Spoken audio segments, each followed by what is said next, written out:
Hello and welcome to the Real Life Show, ladies and gentlemen. My name is Jonathan. Remember, this is a platform where we get to engage, interact, and learn from icons, gurus, moguls, trendsetters, trailblazers, difference makers, and world changers. You know what I'm talking about. And I'm excited because seated next to me is somebody that is around my circles, right?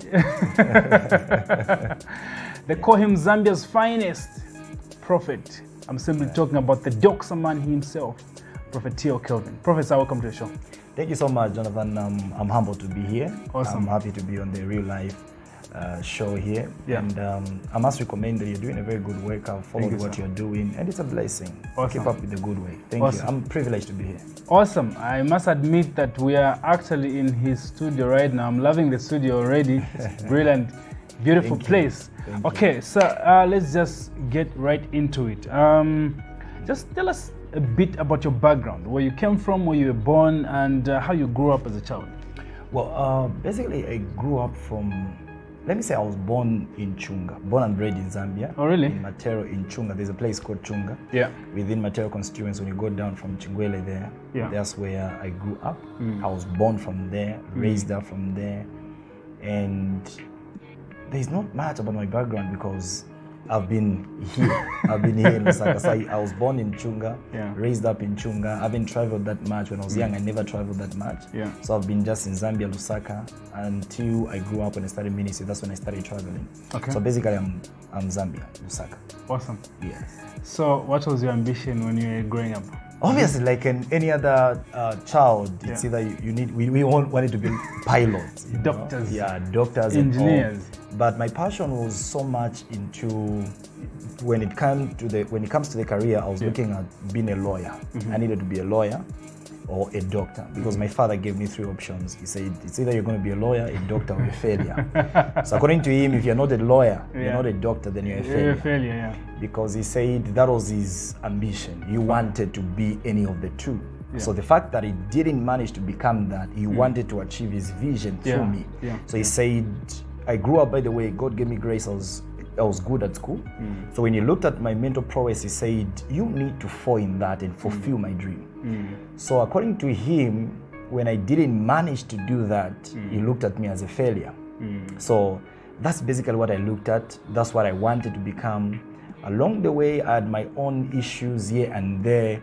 Growing up, I started loving music. I was so much in love with the hip hop genre, so I thought I was going to be a rapper someday, you know. So I think that also disturbed my law career because they believe that, you know, in law, there's an ethic that says if you're into law, you're not allowed to get into music and all. Yeah. So that also helped destroy that career.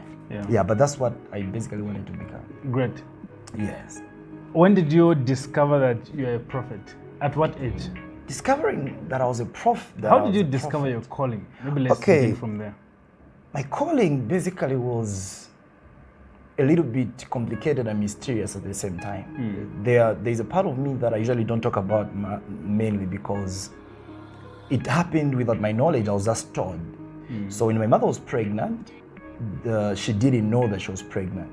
Okay. There were people that came, there were 3 people that came, were like prophets, but they were like white garments. You know, those days, there were no prophets like us in suits and all.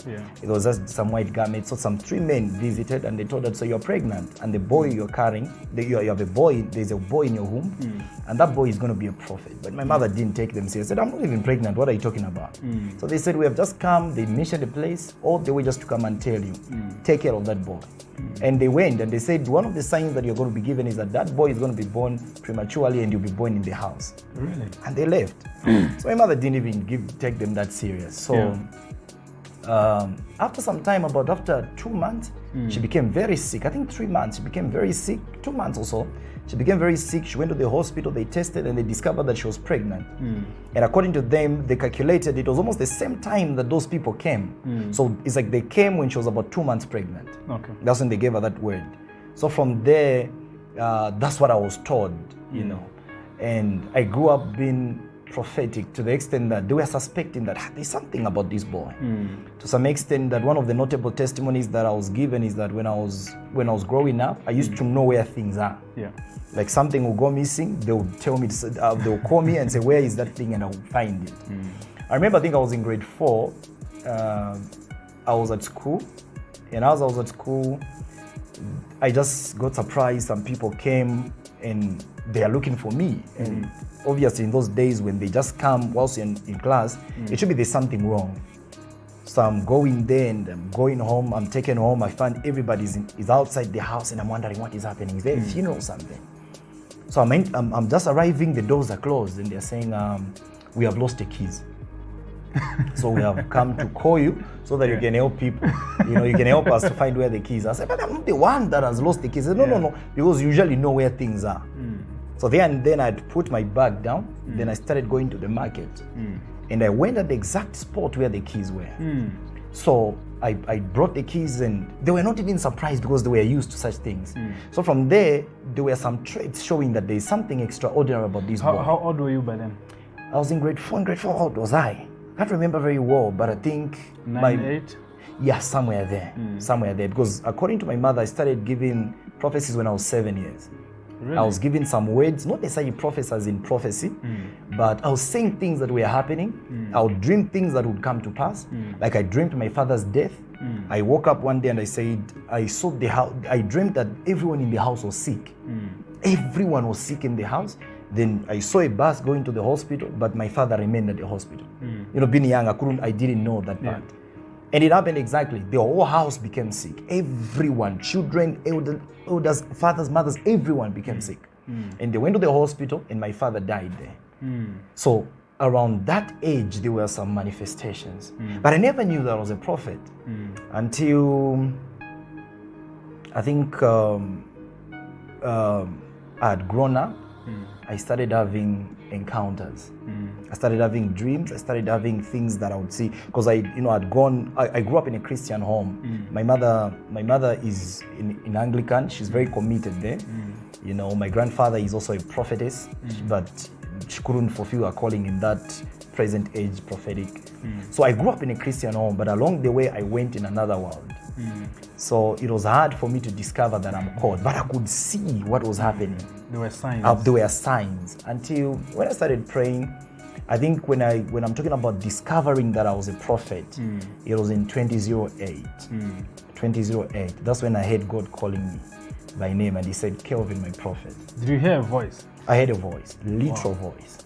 Was it on the mountain? Were you in the bedroom? I was coming from the mountain. Because I had dreams, a couple of dreams where I would dream like I'm prophesying to people, but I was like, what is happening? I'd already started praying by then. But then there was a time I was leaving the mountain, I was going home, and I'm alone, walking. Then I just heard a voice, too loud, as if it's a human being, the voice of a human being, an audible voice. Somebody just said, Kelvin. I turned around, I was alone, there was no one. That was around 19, 20, somewhere there. And I kept on going, I kept on moving. Then I heard another voice. Then the third time I looked around and I said, okay, this is another voice that I'm hearing that is not human, because I could hear that this is a human voice, but then there was a difference. I've never heard this voice before. And as I took another step and I heard the voice calling me, and he said, Kelvin, my prophet, go and do the work I've sent you to do. I turned behind, there was no one. All of a sudden, I just knew in my spirit that this is God speaking to me. Wow. And that was the first time I heard the audible voice of God. Wow. Yes. But then even becoming born again, I became born again the day that I gave my life to Jesus Christ. It was the day that I was given to do intercessions. It was the day that I was interpreting for the preacher. So it was a little bit extraordinary. Yeah. Were you, now, when you discovered you're a prophet, were you serving under a church? What were you doing? Yes, I was serving under a church around 2002, somewhere there. I was in a church called the Praise Christian Center. It is under Bishop Edgar Ngambi. Okay. I was in Matero. There's a pastor called Pastor Paul. I don't know if he's still there, in Matero, somewhere near Hillside. So that's where I was. And I served even as a Sunday school teacher. I used to teach Sunday school there. And after some time, some stuff happened. I went to another church under Pastor Charles Mundia. That is a church where Refugee Bible Church. Okay. That is a church where I became a pastor. I was recognized as a pastor. Oh, nice. And I was given a branch. So I was serving in that church as an intercessor. Okay. And I did also youth. I was leading the youth. And then around that time, I was given an opportunity because I used to interpret. Like somebody's preaching in English and I'm translating into Nyanja Chicheo. So I used to imagine do that. how that Yes. So around that time, I used to pray a lot, and I would be given an opportunity to speak. Whoever seen anything, stand up. So I would say things, and people would be confirming, and I never knew what was happening. Yes. So that was the time that God called me. When I say God called me, it was when I heard the voice of God. Yeah. When I was busy serving in another person's ministry. Great. Yes. When did you start MTC? How was it born? MTC was born in 2009. It was born in me before it went to the people. It was born in me in 2009 in a place called Mpika. That's the northern part of Zambia, Mchinga Escarpment. Oh. I was at a place of prayer. I was at a place of prayer in northern province in 2009. I was with my friend called Prophet El Shaddai. So we are praying. We had a crusade, a mini crusade. Like that was the first crusade that we had. So we are praying a lot. So I went to the mountain. I was doing a fast. I'd given myself a 3 days dry fast. So and as I was doing a fast, I remember I sat, we are praying those some watches that we used to call disco watches. Yeah, I remember those watches. Big yes. Yeah. So I used to put a stopwatch whenever I'm praying so that I know how long I've prayed, this and that. I was training up myself to pray. So I'd set up my time. It was around 9. I'd set it up. I said, okay, let me rest a bit after praying. I said, okay, let me rest. Then in about an hour, I should be going. So that is after I'd prayed for about 2-3 hours. So I was lying on the stone, and as I just, before I could even sleep, I just went in a vision for about 3 hours. I was in about 3 hours vision because I checked the time. It was 12 when I woke up. That was the time that I heard God telling me the words that formed the ministry. He said, I'm sending you to raise a generation, a great people that will make impact on the face of the earth. And I asked God, so what are these people? He said, they shall be called more than conquerors. And I got that word, and they gave me the mandate where he said, go preach, hope to the hopeless, use the prophetic action to give direction to the people, reconcile creation by the love of God, and this and this. And he said a lot of things. So when I stood up from there, that was the time that I just, the word itself, more than conquerors, I started searching it out, and I just fell in love with that word. Awesome. So my friend approached me after 2 days, and he said, don't you think we should start up a ministry here? We have a lot of people following us. I said, that would be a good idea. He said, what would be the name? I said, the name would be More Than Conquerors. He said, why are you getting that? I said, there's a vision I had there at Mchinga Escarpment. So that is when More Than Conquerors was born in me. But being born as a church, it was born in 2013 as a ministry, as an interdenominational ministry.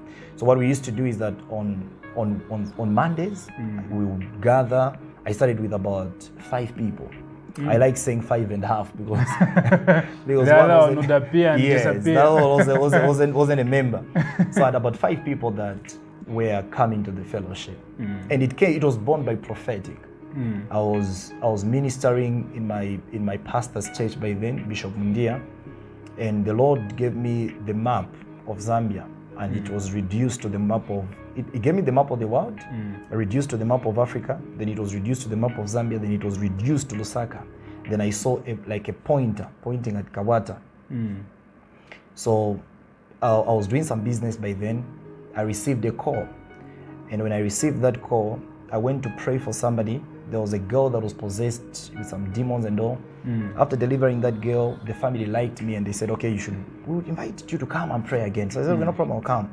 So I went there, and as we were praying, I gave some prophecies, and I said, I'm seeing a lady like this and this and this, and that lady wasn't there. And I'm saying, no, this lady is not here, but she'll come as we are still praying. She's passing through this problem, and this and this and this and this, and they took it. So yeah. And as we are praying, lo and behold, the same lady came in. Wow. And when she came in, everybody was shocked. And I prophesied that lady, and she also liked the way I ministered. Then she invited me to a family that was in Chilenje. I went there with a family. I ministered to a family. And they said, okay, the way you're ministering, we just like the way you teach the word and the way you're praying for us and prophesying. Would you have some time that on maybe one day, you can be coming and we invite our friends? I said, no problem, I can be coming. So I started going there on the Mondays. After finishing my little business, I'll go there, and they would invite people just like that in a house. We'll be sitting in a living room in Challenge at Interland. And with time, God started speaking, giving us, a lot of things. And He said, "This is a place that you should start from." Wow. And that is a person who is still our admin in the church. Wow. Sister Sonile. That's in a house. That's where we are birthed in 2013 as an interdenominational church, an interdenominational fellowship. Then 2016 we started as Sunday services as a church. Awesome. Yes. That's an amazing journey right there. Talk to me about the challenges that you faced in ministry. Lack of mentorship. Okay. Lack of mentorship. Because when I started ministry personally, it was at a level where I never knew what I was doing. We never had people that would sit us down and teach us. And by the way, I'd not even been to a Bible school. Up to now, I've never been to a Bible school. So it was a try and error when we started. I was just praying, studying the Bible, and just like that. And that time, we never even had satellite, we never had Facebook, we never had YouTube. YouTube was there, obviously, but then it wasn't accessible. It was hard to get materials. It was hard to listen, to get a CD just to listen to a man of God. So we never had these opportunities that are there now. Where information is accessible. You can easily access it just on the click of a button. So we never had mentorship. I personally never had mentorship. But I felt the calling was authentic, and somebody could see it, and yet I never had mentorship. So we made a few mistakes along the way. We would teach things that at some point you start correcting, because we never had people to teach us. And by then, our good bishop, he was a blessing. He helped us a lot, but he never had time the way I have. Like now, I have a network called the Sons of the Prophet, where I sit with my sons and I teach them, but we never had that. So my challenge mainly was lack of mentorship. I never had an opportunity to go to Bible school. So I was just studying the Bible by myself and hearing the word being taught. That was the main problem. What are some of the general challenges, apart from your own challenge that you went through where you didn't have a mentor? What are some of the general challenges for people who desire? Because most people look at the glory, right? But they don't know what's behind the glory. What are some of the challenges that ministers go through before they become, so to say, successful? The main challenge that ministers go through, I said the main challenge, it is the vision delaying to speak. You see, Habakkuk said something. I like that, He said, if you read Habakkuk chapter 2, if you start it from verses 1, he said, "I'll stand on the tower and I'll set me on the tower to see what the Lord say. He'll say to me when I'm reproved." And he said, "Write the vision and make it plain upon the tablet, that the herald or he that readeth it might run with it." And he said, "The vision is yet for an appointed time to come. Though it tarry, you wait, for it shall surely come to pass, and it shall not delay." Now, the exodus between you receiving a vision and the vision manifestation, that is where the problem is. That is the time that you begin to think like you are not God. God, you see, there's how God operates at times that I don't understand, because He would show you the destination, and He won't show you the process. So He would show Joseph that you're going to be a prime minister, and He doesn't show him the pit. He doesn't show him Potiphar's wife. He doesn't show him the prison. He just shows him the promise itself. So the problem is, when God shows you that you're supposed to be this, and you are hoping that it's going to happen the following day, and it takes time. That's where now mockery starts coming in. People start doubting you whether you're called. And even you doubt yourself. I usually tell people that 3/4 of men of God that are called, at some point they doubted they were called. That is a sign that you are really called. So I think that's the challenge, because if we begin to break down many challenges, obviously there are many. You talk about finance, you talk about this, but that is the challenge. The breaking point from where you are, where you receive the vision from, and seeing the vision manifesting. That process, because at that time there will be no finances. At that time you'll be anointed, but there will be no people to hear you. You have a new revelation and you won't have an audience. The word is massive, but no one to listen to. No one to listen to you. Awesome. That's the main challenge. Some of the pillars to success in ministry, what would you say those things are? Consistency. Number one is consistency. when I'm rating them and I'm teaching people, I like putting them like this. Number one, I talk about vision. Number two, I talk about focus. Number three, I talk about consistency. Obviously, people tell you prayer, the word, fasting, those are elementaries. But the pillars to success in ministry, for me, it is vision. Number two, I look at focus. Number three, I talk about consistency. Why I talk about that is because when God gives you the vision, it's up to you now. He gives it to you raw as it is. It's up to you to build the vision and polish it up. Then when you polish the vision, you have to be focused. You know, when you are focused, when you talk about a vision, when you receive a vision, you need a vision is a preview of your future. Yeah. You need to make clear where you're going. I'm going there and I need to get there. Yeah. But then when you get that, when you get the vision, that's when you calculate the cost. What will I need to do to get there? That's where the prayer and fastings come in, the word and the preparations. Then after that, what is needed is focus. And I feel that's where a lot of young ministers are missing it. And we are helped by God to escape that. Focus is not necessarily to pursue only that, but to escape the challenge of competition, to escape the challenge of losing yourself in the multitude, because everyone is ministering out there. But focus is you hold that which God has given you and you pursue it. At times God would give you a ministry of teaching, but focus demands that you continue focusing, majoring into teaching, even when you see the TLs prophesying, even when you see the others doing deliverances and working miracles. Are you going to maintain that? That's where a lot of young ministers are missing it. You see today there's a competition of revelation. Everyone wants to sound deep. But maybe God has called you to be a basic preacher. Maybe God has called you like Renard Bongi. Renard Bongi never brought out may he so rest in peace. He never brought out a mind-blowing revelation. He was just talking about the blood, the cross, and yet it became big. William Branham, they never had depth revelation, and they entered into era when they started trying to teach when God never called them to teach. So focus has been the main challenge of many young ministers. Then the last one, continuing doing what you did yesterday. We studied a lot in ministry. Some of them are no longer in ministry because they couldn't continue. The Bible says, he that endureth to the end, the same shall be saved. So consistency is, if you try to prophesy today, it doesn't go well, are you going to go back and prophesy tomorrow? What if you say your name is Bright and somebody says I'm not bright? Are you going to repeat it the following day? And that is where we miss it. Awesome. Whatever you do daily becomes a habit. And when it becomes a habit, that habit, you become an habitat of that habit. That's what happens. Now, talking about ministers missing it in certain ways, what would you say are some of the mistakes that ministers do that hinder them from blowing up, being consistent, or maintaining their core? Some of the mistakes. The major mistake that ministers make, it is what I call the web of inspiration. You know, you get caught up in the web of inspiration. Inspiration is good. You have to be inspired by somebody. Another great man says, if you don't get inspired by anyone, you expire. It is true. But then the main danger of having somebody who inspires you, it is you might look at the symptom of success and miss the actual success.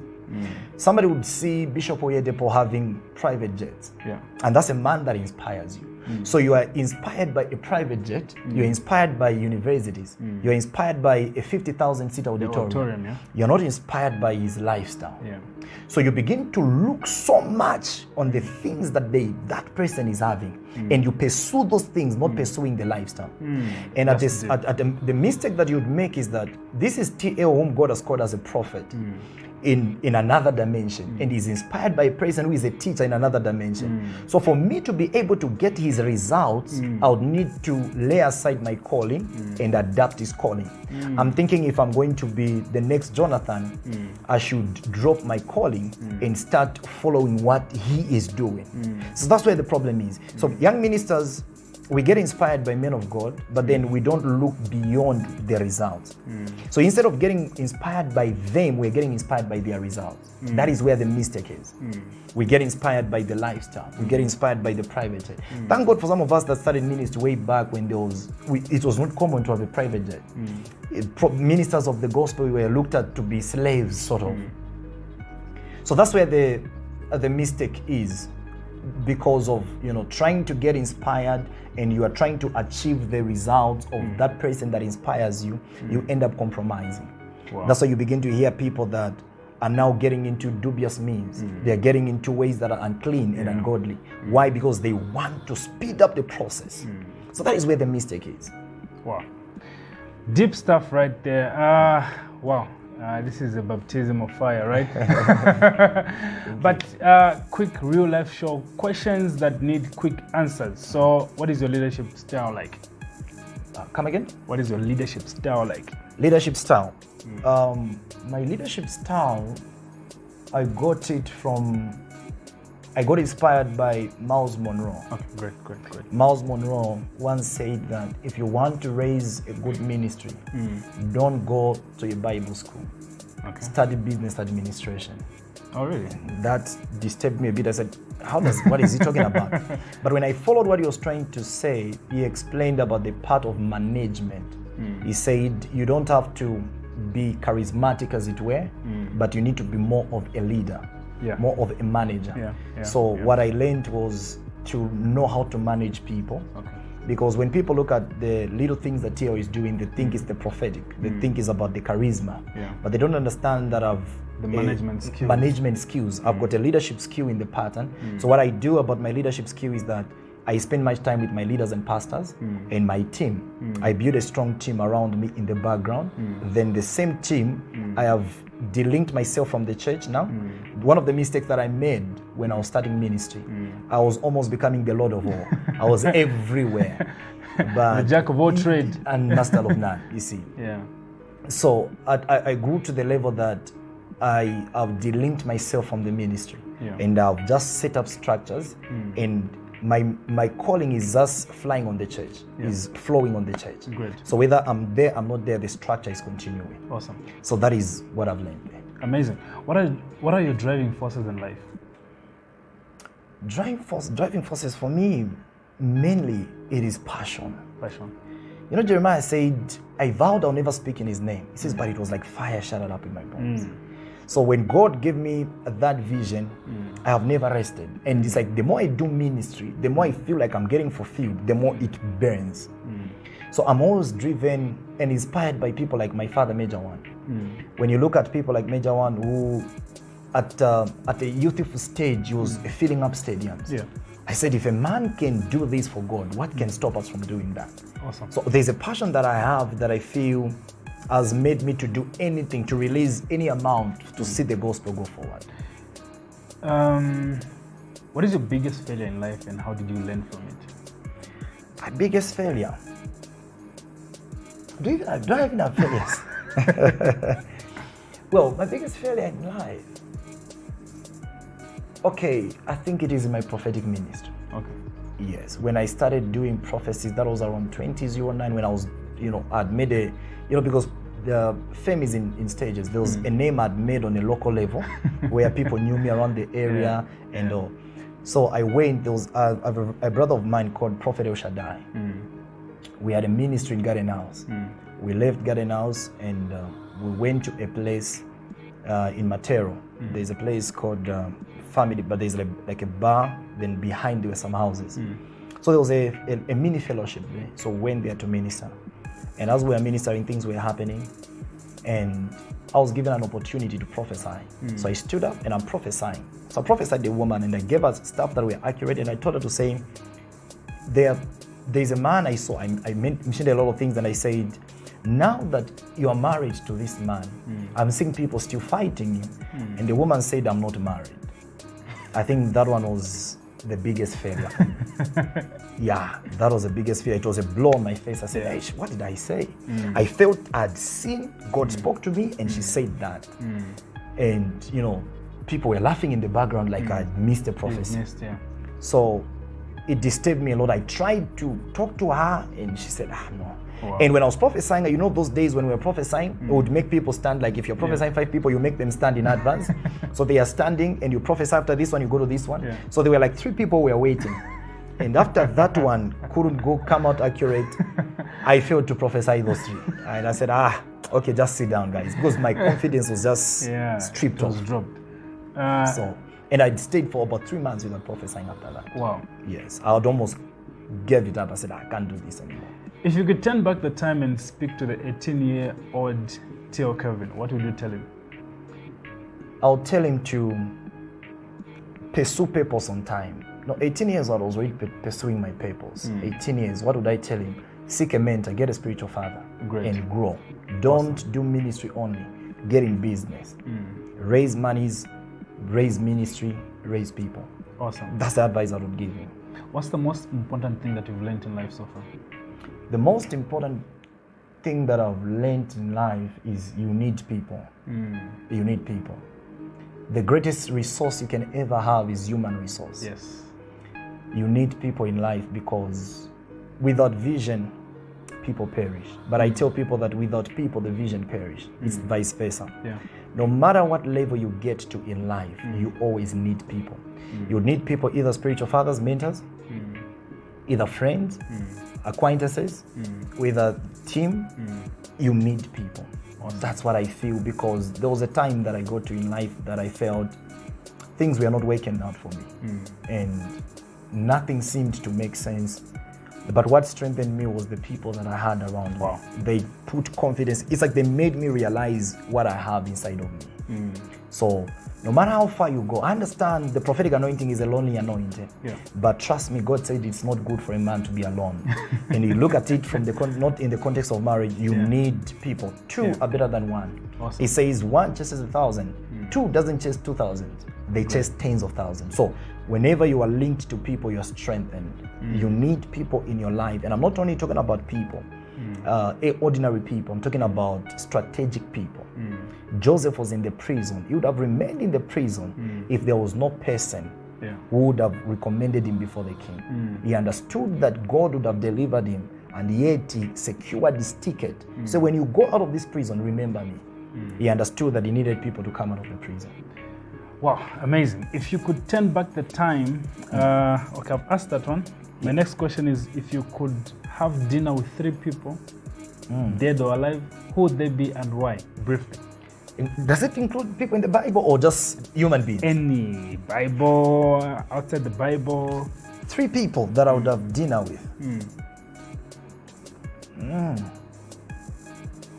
The first one, I've had dinner with my spiritual father already. I would need 3 people. If dead, I would need to have dinner with William Branham. Okay. William Branham, because he's believed to be the greatest prophet that ever lived on earth. He had encounters that, when I read his story, I was inspired, and I saw some few similarities with mine. So I would need William Branham. That is the first person. Number 2? Number 2, I would talk about a business person. I would need to, I would prefer meeting Miles Monroe. Okay. May his soul rest in peace wherever he is. I had great love for that person. That is a person that I always wanted to meet, but unfortunately I didn't have the privilege until he was translated into glory. Then the last one is a politician. Is a politician. I would have loved to, by all means,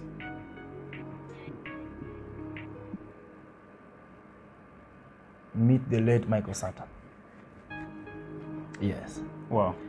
There's something that I saw in him that I don't see in many people. Wow. I see the story of Against All Odds, the driving force, the tenacity, the charm that he had. I think I would need to hear from him. Wow. Yes. What do you do in your free time? What do? I swim. I love swimming. I swim, too. I fish. I like fishing. Right. I love swimming. And what else? I love going to parks. I love going to places where I can see nature. I love game view. So that's what I usually do in my free time. Okay. That's what I like doing. Apart from the Bible, favorite book of all time? My favorite book of all times, apart from the Bible, there are two books that I read that changed my life. Number one, Think and Grow Rich. Yeah. Napoleon Hill. Napoleon Hill. That is the first book that I felt it changed my life. Number two, Things Fall Apart. Things Fall Apart was written by a Nigerian philosopher Arthur Chinua Achebe. He's a man that inspired me a lot, and I read a lot of his books. So two books, Great. Things Fall Apart and Think and Grow Rich. What's your favorite music? Favorite music, genre as in, or songs? What? I don't know the difference. The types, are you a hip-hop type type? of music. Are you a praise worship type? I'm a worship person. The rock type of worship, and I'm the Mist Edwards type of rhythms. Great. And I'm hip hop. Okay. I love hip hop a lot because I feel hip hop preachers, they say a lot of things in a verse. Sometimes a worship, there's a spiritual part, of course, that we appreciate, but a worship, somebody can be saying hallelujah throughout the song. But a hip hop person, they pour out their heart. So I love hip hop. Great. Hip hop is my music. Great. I always ask this question: are you in a relationship? Are you married? Are you dating? Not married, but I'm in a relationship. Oh, awesome! Yeah, a very good relationship. Great. Yes. Any marriage preparations? Anytime? Very soon. Very soon. Very soon. Very soon. Yes. Okay. Prophesy to me. You're a prophet, sir. All right. Now, prophecy is not a problem. Yeah. I usually tell people that there's time for everything. Yeah. Okay. I can always switch and prophesy, but I feel I'm here to be interviewed and talk about my life, not to talk about your life. Okay? I like the way you've escaped that question. Okay, your last word to people who are inspired by you, they would love to be like you, and they get a lot of inspiration and they would love to venture into ministry. What are your last words? My last words is that if you are inspired by me and maybe you would like to be like me one day, understand that there can only be one TL. There is only one me who is me, and I don't struggle to be me. I don't train to be me. So number one, be you. Identify yourself first before you aspire to be like me. Then when you realize who you are, then you can admire me and get inspired by me. But even if you are pursuing to be like me somehow, but always never lose yourself by getting inspired. Number two, if you're getting into ministry, identify, number one, you need to identify yourself. There's a lot of things going on out there. Everybody's trying to prophesy because they saw us prophesying. So know your niche. What is it that you are doing? Then when you get into ministry, one of the mistakes that you should never make, it is to take ministry, what they call full-time ministry is not actually full-time ministry. Full-time ministry, they mean not doing anything, becoming irrelevant, useless, only focusing on God. But for ministry to be easy for you, venture into business. Do well in business and have a spiritual father, have mentors, learn and grow. Wow. That's my advice. Wow. That speech is life transforming right there. And that's what we do on the Real Life Show. We bring you the best that you deserve and the best that you need. Thank you for watching. Stay safe and God bless you. Peace. Thank you. Hello everyone. My name is Prophet T.L. Kelvin, the founder of More Than Conquerors Family Church. And I'm advising and encouraging everybody that is listening to me to keep watching the Real Life Show with Jonathan, where you're going to be inspired, where you're going to grow, where you're going to learn. Keep connected.